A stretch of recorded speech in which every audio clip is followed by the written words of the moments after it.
Hello नमस्कार दोस्तों, स्वागत है आपका एक बार फिर से हमारे YouTube चैनल शिक्षा संगम 24 पर। दोस्तों हम लोग बात कर रहे थे भारतीय राज्य व्यवस्था की और इंडियन पॉलिटी के। इस क्रम में हम लोग पहुंच चुके हैं भाग 6 पर और भाग 6 में दोस्तों हमें बात करनी है स्टेट एग्जीक्यूटिव की। जिस प्रकार से हमने भाग 5 में बात किया था यूनियन एग्जीक्यूटिव के बारे में, संघीय कार्यपालिका के बारे में, बिल्कुल इसी प्रकार से हम भाग 6 में बात करने वाले दोस्तों राज्य की कार्यपालिका तंत्र के बारे में। तो दोस्तों आर्टिकल 152 से लेकर 152 से लेकर 237 तक बात किया गया किसमें, स्टेट एग्जीक्यूटिव में, जिसमें हम राज्य के अंतर्गत आने वाली जितनी भी कार्यपालिका तंत्र हैं उस सब को यहाँ पर डिस्कस करने वाले हैं। तो उसी को थोड़ा सा देख लेते हैं दोस्तों। सबसे पहले क्या आता है, राज्य की पार्लियामेंट आता है। तो पार्लियामेंट्री सिस्टम इन स्टेट, राज्य में संसदीय प्रणाली, जिस प्रकार से हमने केंद्र में पढ़ी थी इसी प्रकार से यहां पर आ गई राज्य में संसदीय प्रणाली। तो दोस्तों कहीं भी किसी भी क्षेत्र में अगर हम पार्लियामेंट की बात करते हैं भारत के, चाहे वो केंद्र की हो चाहे वो स्टेट की हो, तो हमेशा स्टेट और सेंटर दोनों पार्लियामेंट के, दोनों संसद के जो पार्ट होते हैं, जो अंग होते हैं, जो भाग होते हैं दोस्तों, वो कितने होते हैं, वो 3 भाग होते हैं। नंबर 1 पे अगर आप यूनियन एग्जीक्यूटिव की बात करेंगे तो वहां पर आपको नंबर 1 पे मिलेगा दोस्तों कौन, प्रेसिडेंट मिलेगा, उसके बाद लोकसभा और राज्यसभा मिलेंगे। इसी प्रकार से अगर आप स्टेट पार्लियामेंट की बात करते हैं तो दोस्तों उसमें आपको सबसे पहला भाग कौन मिलता है, तो आपको गवर्नर साहब मिलते हैं। जो रोल प्रेसिडेंट का रहता है वही रोल किसका रहता है, गवर्नर का। उसके बाद में फिर नंबर 2 पे आता है कौन, आपका लेजिस्लेटिव असेंबली आता है। उसके बाद में लेजिस्लेटिव काउंसिल आता है, स्टेट लेजिस्लेटिव काउंसिल आता है। ठीक है, तो दोस्तों बिल्कुल वही सिस्टम है जो आपने भाग 5 में पढ़ा है, बिल्कुल उसी तर्ज पर उसी क्रम में हम इन चीजों को भी पढ़ेंगे। आप लोग बस ध्यान रखना कि अगर आपने भाग 5 के बारे में बेहद जानकारी बड़े अच्छे तरीके से ली होगी, अच्छे से पढ़ा होगा लेक्चर्स को दोस्तों, तो भाग 6 में जितनी भी बातें आने वाली हैं उससे आपको कोई भी दिक्कत नहीं होने वाली है। बस आप को थोड़ा सा उस वीडियो को अगर आपने नहीं देखा है तो एक बार दोबारा देख लीजिएगा। तो भाग 5 के अंतर्गत हमने जितनी बातें करी हैं वो सारी की सारी बातें यहीं से रिलेट होंगी। तो जो चीज वे थी वही चीज ये है। तो अब देखिएगा दोस्तों क्या है पार्लियामेंट्री सिस्टम। तो हमेशा क्या मैंने बोला कि 3 भाग होते हैं। तो यहाँ पे गवर्नर आएगा जिसमें हम आर्टिकल 153 से लेकर बहुत सारे आर्टिकल्स की बात करेंगे। उसके बाद में राज्य की जो विधानसभा होती है उसके बारे में हम बात करेंगे और उसके लिए आर्टिकल 770 है। और फिर उसके बाद में हम स्टेट लेजिस्लेटिव काउंसिल की बात करेंगे, राज्य विधान परिषद की बात करेंगे जिसके लिए आर्टिकल 169 बनाया गया है। उसके बाद में दोस्तों हम यहां से नंबर 1 पे लेके चलते हैं गवर्नर साहब को। राज्यपाल महोदय क्या होते हैं, तो इसमें आर्टिकल बेस हम लोग बात करते हैं। तो आर्टिकल 153 कहता है कि governor is the head of state executive. राज्यपाल राज्य कार्यपालिका का प्रमुख होता है। कौन होता है दोस्तों, हेड ऑफ स्टेट एग्जीक्यूटिव। आपको याद रखना है जो हमारे राज्यपाल साहब हैं, ये राज्यपाल महोदय क्या होते हैं, ये राज्य कार्यपालिका के प्रमुख होते हैं। ये आपको याद रखना है दोस्तों। तो जितनी भी राज्य के अंतर्गत कार्यपालिका शक्ति होती है वो सारी की सारी किसके अंडर में होती है, किसके अधीन होती है, किसके अंतर्गत होती है, तो राज्यपाल जी के अंतर्गत होती है दोस्तों। लेकिन आपको यहां से एक चीज और याद रखनी है कि कार्यपालिका शक्तियों के लिए यहां पर इस भाग में राज्यपाल पूर्ण रूप से स्वतंत्र नहीं है, अपनी मर्जी से कुछ भी कार्य नहीं कर सकता। जो भी कार्य करेगा वो मंत्री परिषद की सलाह पर करेगा या फिर केंद्र की सलाह पर करेगा। ये आपको याद रखना है दोस्तों। तो ये जितने भी काम करेगा वो सारे के सारे काम किसी की सलाह से करेगा, तो केंद्र की सलाह पर करेगा। आपको याद रखना है। आप कहेंगे कि नहीं, जिस प्रकार से आपके ये प्रेसिडेंट महोदय थे, प्रेसिडेंट महोदय को भी क्या बनाया गया था, जो हमारी यूनियन एग्जीक्यूटिव है उसका प्रमुख बनाया गया था। तो उसके हेड कौन थे, उसके हेड थे प्रेसिडेंट राष्ट्रपति साहब। लेकिन राष्ट्रपति साहब भी वहां पर स्वतंत्र नहीं थे दोस्तों। तो राष्ट्रपति जो वहां पर स्वतंत्र नहीं थे उनको मिनिस्टर काउंसिल, जो पीएम काउंसिल थी, उसकी मदद से, उसकी सहायता से, उसकी सलाह से कोई भी कार्य करने होते थे। लेकिन यहाँ पर सीएम की काउंसिल नहीं होगी, यहाँ पर गवर्नर को सलाह देने वाली सीएम की काउंसिल नहीं होगी। यहाँ पर केंद्र में बैठी मंत्री परिषद होगी या फिर पीएम साहब होंगे। क्यों, क्योंकि राज्यपाल जो होता है, गवर्नर जो होता है, वो केंद्र का आदमी होता है, वो राज्य का आदमी नहीं होता है। आपको मैं एक चीज यहां से पहले ही क्लियर कर दूं दोस्तों कि देखिए जो हमारी काउंसिल होती है, मिनिस्टर काउंसिल होती है, वहीं से चुने जाते हैं कौन, हमारे पीएम साहब चुने जाते हैं, कोई दिक्कत नहीं है। उसके बाद में फिर राष्ट्रपति जी का चुनाव किस प्रकार से होता है आप लोग भली भांति जानते हैं। तो अब क्या है कि हर किसी राज्य में हो सकता है कि अब जैसे भारत में एनडीए की सरकार है, अब जरूरी थोड़ा ही कि भारत के हर किसी कोने में, हर किसी राज्य में एनडीए की सरकार हो सकता है किसी और पार्टी का, किसी और दल का सरकार वहां पे बन जाए। तो एक बार बताइए, अगर भारत के किसी भी राज्य में किसी दूसरी अपोजिट पार्टी का सरकार बन जाता है तो दोस्तों वो कहीं ना कहीं अब केंद्र में, देखिए विपक्ष तो विपक्ष होता है, अपोज ही होता है, आपको भी पता है, ठीक है। तो कहीं ना कहीं उसकी नीतियां, उसकी जो पॉलिसीज होंगी कार्य करने की, वो कहीं ना कहीं जो सत्ता में बैठी जो पार्टी है उससे थोड़ा सा अलग होगी, उससे थोड़ा सा डिफरेंट होगी, ये आपको भी भली भांति जानना है। लेकिन कहीं ना कहीं ऐसा ना हो जाए कि वहां के खिलाफत करने के चक्कर में आप अपने राज्य में असंवैधानिक तौर पर कार्य कर जाएं, मतलब संविधान के अनुसार आप कार्य ना करें। तो अगर इस चीज का पता राज्यपाल को लग जाता है कि भाई साहब हमारे सीएम महोदय ने कोई असंवैधानिक कार्य किया है, तो दोस्तों इसकी रिपोर्ट अब यहाँ पे गवर्नर साहब किसको देंगे, गवर्नर साहब देंगे प्रेसिडेंट को, और प्रेसिडेंट साहब कहाँ पे रखेंगे, पीएम काउंसिल के सामने रखेंगे, और फिर वहां से डिसीजन लिया जाएगा कि यहाँ पर क्या करना है। कई बार वहां पर क्या होता है, कई बार वहां पर आर्टिकल 356 का यूज करके दोस्तों राज्यों में क्या लगाया जाता है, राज्यों में राष्ट्रपति शासन लगाया जाता है, और राष्ट्रपति का जो वहां पे सबऑर्डिनेट होता है, अधीनस्थ होता है, वो कौन होता है दोस्तों, जो वहां पे शासन करता है वो होता है गवर्नर होता है। तो आप समझिएगा अगर गवर्नर महोदय, राज्यपाल महोदय अगर सीएम के आदमी होते तो उसको तो कोई दिक्कत ही नहीं होता, दोनों आदमी राज्य को बेच के निकल जाते, है कि नहीं।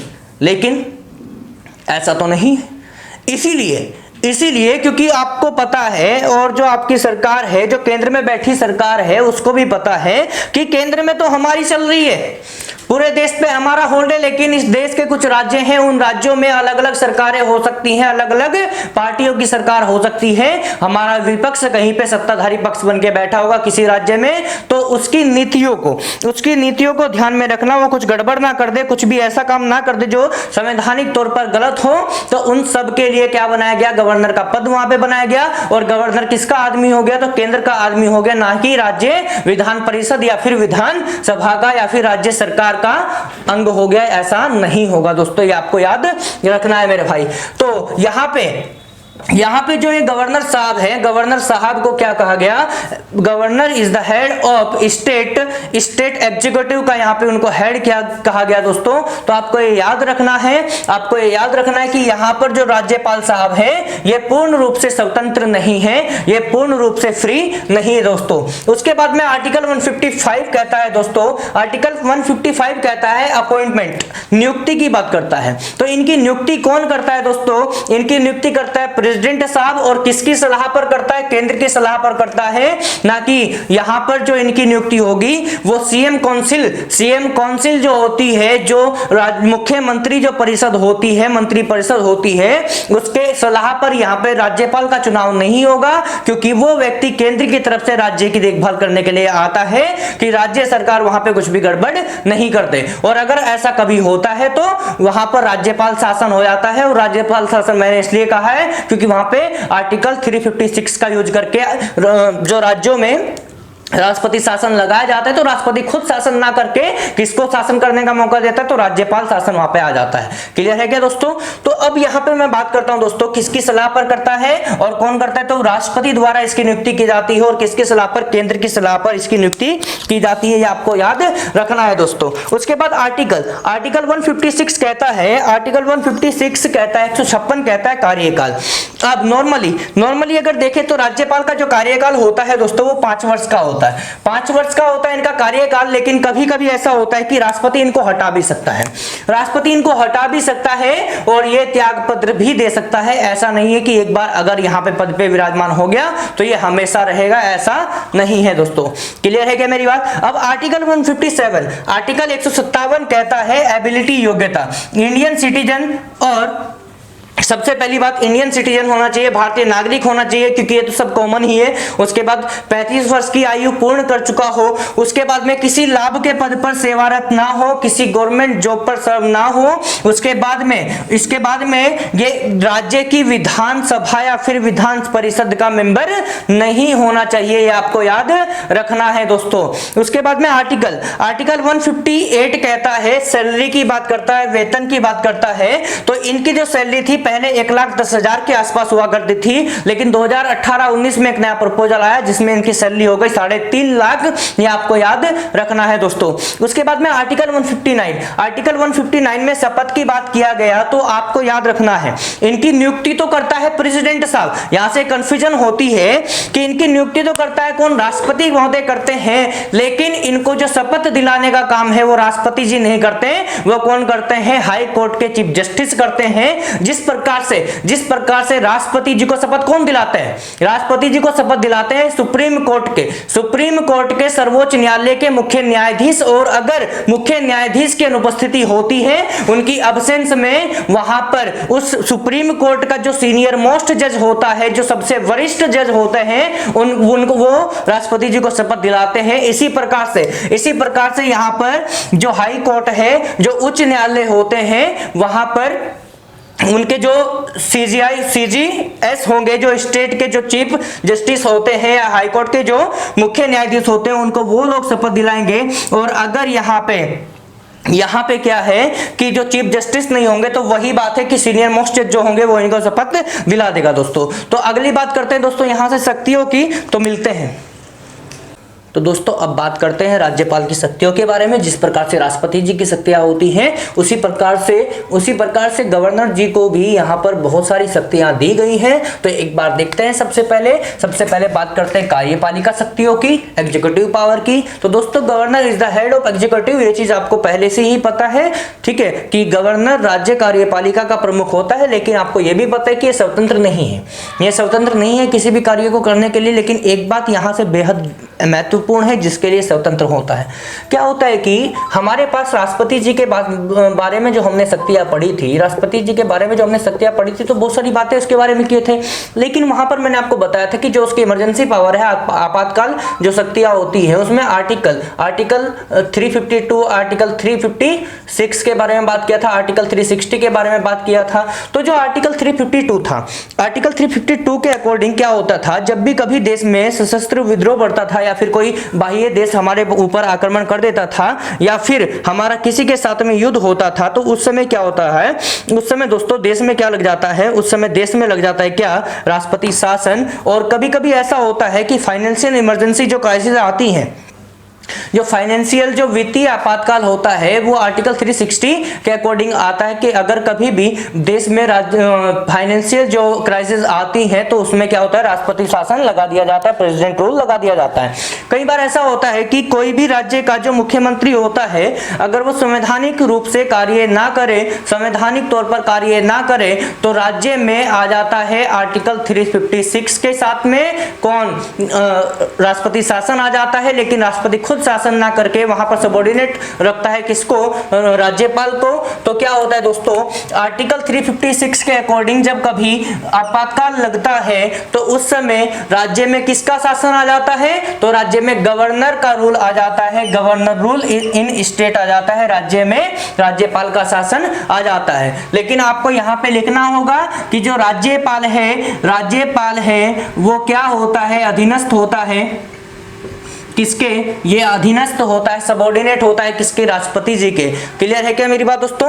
अब यहां से बात कर लेते हैं आगे। इनके पास में लेजिस्लेटिव पावर भी होती है, विधायी शक्तियां भी होती हैं। लेकिन विधायी शक्तियों में क्या होता है दोस्तों, जैसे कानून बनाने का पूर्ण रूप से अधिकार किसको होता है दोस्तों, तो पार्लियामेंट का होता है। लेकिन उसमें सबसे बड़ी पावर किसके पास में होती है, राष्ट्रपति या फिर गवर्नर के पास में होती है। क्यों, क्योंकि कभी भी अगर पीएम और उसकी काउंसिल अगर कोई बिल लागू करती है, तो लागू करने का अधिकार किसका होता है, पूर्ण रूप से राष्ट्रपति या फिर गवर्नर साहब फाइनल डिसीजन लेंगे। क्योंकि जब तक वो लोग सिग्नेचर नहीं करेंगे उसके ऊपर, तब तक वो चीज मान्य नहीं होगी, वो चीज सुप्रीम कोर्ट में या फिर हाई कोर्ट में नहीं जाएगी दोस्तों। तो अब होता क्या है कि जितने भी स्टेट के अंडर जितने भी बिल्स होते हैं उनके ऊपर सिग्नेचर हस्ताक्षर कौन करता है, तो गवर्नर साहब करते हैं। तो governor science all bills under the state, राज्यपाल स्टेट के अंतर्गत, राज्य के अंतर्गत सभी बिलों पर हस्ताक्षर करता है दोस्तों। क्लियर है क्या? लेकिन हस्ताक्षर खाली हस्ताक्षर ही नहीं करता, खाली सिग्नेचर ही नहीं करता,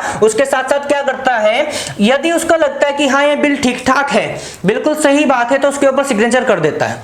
लेकिन कभी कभी उसके ऊपर वो पुनर्विचार के लिए उसको वापस भेज देता है, रिकंसिडरेशन के लिए वापस भेज देता है। और कभी कभी कोई बिल ऐसा होता है कि राज्यपाल को वो चीज बिल्कुल भी वाजिब नहीं लगती, तो राज्यपाल क्या करता है, उस बिल को आरक्षित कर लेता है। किसके लिए? प्रेसिडेंट के लिए, कि ये बिल कहां जाएगा, राष्ट्रपति जी के पास में जाएगा और वे देखेंगे कि इसमें क्या क्या बातें लिखी हुई है। ठीक है दोस्तों, उसके बाद में क्या है, जिस प्रकार से आर्टिकल 123 के बारे में हमने पढ़ा था कि क्या करता है, तो दोस्तों जिस प्रकार से राष्ट्रपति जी के पास में एक अध्यादेश जारी करने का अधिकार होता है और आर्टिकल 123 आर्टिकल 123 राष्ट्रपति जी को यहां पर अध्यादेश जारी करने का अधिकार देता है। और अध्यादेश क्या होता है दोस्तों, तो जब भी कभी देश में राष्ट्रपति शासन की व्यवस्था आती है या फिर संसद का सत्र जो है वो ऑफ होता है, जो सीजन है वो ऑफ होता है, तो उस समय क्या होता है, राष्ट्रपति जी देश में एक बिल लागू करते हैं, अध्यादेश जारी करते हैं, जो बिल के समान आदेश माना जाता है, जिसमें क्या होता है, संसद का जो सत्र है वो ऑन होते ही संसद उसको क्या करेगी, अगर 3 वीक के अंदर अंदर उसको उन्होंने एक्सेप्ट कर लिया तो ठीक है, वरना वो खुद ही रिजेक्ट हो जाता है। क्लियर है क्या दोस्तों? इसी प्रकार से आर्टिकल 213 आपको याद रखना है, राष्ट्रपति को अध्यादेश जारी करने का अधिकार आर्टिकल 123, और बस आपको क्या करना, उठा के इस 2 को इधर ले जाना है, बस आपको इतना करना है। इसमें क्या है, राइट टू ऑर्डिनेंस। ठीक है, गवर्नर को, राज्यपाल को अध्यादेश जारी करने का अधिकार कौन देता है दोस्तों, तो अध्यादेश जारी करने का अधिकार देता है आर्टिकल 213, ये आपको याद रखना है दोस्तों। तो इस लेक्चर में हमने गवर्नर्स के बारे में जितनी भी बातें हो सकती थी उनको डिस्कस किया है दोस्तों। ठीक है, और एक बात मैं आपको यहां से बता दूं दोस्तों कि हमारी इस टीम में जितने भी लोग जुड़े हुए हैं वो सारे के सारे लोग बेहद मेहनत कर रहे हैं आप लोगों के लिए, लगातार नई नई चीजें लेकर आ रहे हैं। ठीक है, मैथ्स की 2 फैकल्टी हमारे साथ में जुड़ चुकी हैं। रविकांत सर आपको एडवांस मैथ्स पढ़ा रहे हैं, बहुत खतरनाक लेवल से उनका मैथ्स चल रहा है। उसके बाद में फैजल सर जो रुड़की के जानी मानी एक पर्सनैलिटी है इस टीचिंग लाइन में, तो दोस्तों उनको सबको ही जानता है वो कैसा मैथमेटिक्स पढ़ाते हैं, आप लोग भी उनको भली भांति जानते होंगे। तो वो फैजल सर भी हमारी टीम का हिस्सा बन चुके हैं और आज से लगातार उनकी वीडियोज आपके सामने आने वाली हैं और लगातार उनकी वीडियोज को देखिएगा, उठाएगा दोस्तों। ठीक है, हिंदी का लेक्चर जिसका भी यूपीएसआई का एग्जाम है दोस्तों, और जितने भी स्टेट के ये एग्जाम्स होते हैं जिसमें हिंदी आती है, तो मैं गारंटी लेता हूं कि विपिन संगम सर जो आपको हिंदी पढ़ा रहे हैं, उस हिंदी में मात्र कम से कम ऐसे होंगे कि 30 से 40 लेक्चर, क्योंकि आधे घंटे का लेक्चर है, अगर 1 घंटे का होगा तो 28 लेक्चर में हिंदी खत्म कर देते हैं वो। ठीक है दोस्तों, तो लगभग 30 से 35 एवरेज लेक्चर में मान लेता हूं, इतने लेक्चर आप लोग पढ़ लेना, ज्यादा बड़ी बात नहीं है, बिल्कुल सिंपल तरीके से वो समझाते हैं चीजों को। और मैं कहता हूं कि एग्जाम में जाते ही हिंदी के 100% क्वेश्चन आप सही करके आएंगे। ठीक है दोस्तों, उत्तराखंड वाले गुरुजी हमारे पढ़ा रहे हैं, अभिषेक गायन जी, तो दोस्तों वो ऐसा उत्तराखंड पढ़ा रहे हैं, उनको इतना नॉलेज है उत्तराखंड का कि आप उनसे कहीं से भी किसी भी चीज के बारे में कोई भी क्वेश्चन कर सकते हैं, वो फेल नहीं होंगे। मेरे अंदर कमियां होंगी लेकिन उनके अंदर कमियां नहीं है। क्लियर है क्या दोस्तों? तो इसी प्रकार से हिस्ट्री वाले पढ़ा रहे हैं आपको, बिल्कुल पीसीएस स्तर से आपको इतिहास पढ़ा रहे हैं। तो कुछ लोगों को लग रहा होगा कि वो यार वनडे लेवल पे थोड़ा सा दिक्कत है, चीजों को बिल्कुल पॉइंट टू पॉइंट बात नहीं कर रहे हैं। तो दोस्तों वो चीजें जो चल रही है वो पीसीएस स्तर से आपको हिस्ट्री पढ़ा रहे हैं। तो जो लोग उनको पसंद नहीं कर रहे हैं वो थोड़ा सा अपनी आंखें खोले, किताबें उठा के देखे कि जो उनका नॉलेज है, जो उनका लेवल है, लेवल ऑफ क्वालिटी है, वो क्या है दोस्तों। और साइंस की अगर मैं आपको बात करूं दोस्तों, तो एक चीज है कि आप लोगों को आदत होती है कि जो चीजें आसान होती है उनको पढ़ लीजिए, जो चीजें सामने होती है उनको पढ़ लीजिए। लेकिन कुछ चीजें ऐसी होती है जो एग्जाम में बहुत कम आती है लेकिन आती जरूर है। जिस प्रकार से केमिस्ट्री, हर कोई कंपटीशन में बायोलॉजी या फिर फिजिक्स से शुरू करता है, लेकिन हमने अपने इस चैनल पे जो साइंस को शुरू कराया है वो केमिस्ट्री से कराया है। क्यों? क्योंकि कंपटीशन में जो बच्चे अभी कदम रख रहे हैं या फिर जिसने रखा हुआ है, उन्होंने कभी आज तक जीवन में कंपटीशन लाइफ में केमिस्ट्री नहीं पढ़ा है, उन्होंने रासायनिक विज्ञान नहीं पढ़ा है दोस्तों। लेकिन अब क्वेश्चन तो आते, चाहे एक क्वेश्चन आए लेकिन आएगा जरूर। तो हमारा उद्देश्य ये है कि आपके एग्जाम में आने वाला हर एक क्वेश्चन किसी भी सब्जेक्ट से जुड़ा हुआ वो बिल्कुल ना छूटे दोस्तों। ठीक है, तो यहां पर केमिस्ट्री बहुत जल्दी समाप्त होंगी, उसके बाद में हम यहां पे फिजिक्स और बायोलॉजी ही शुरू कराएंगे मैडम से।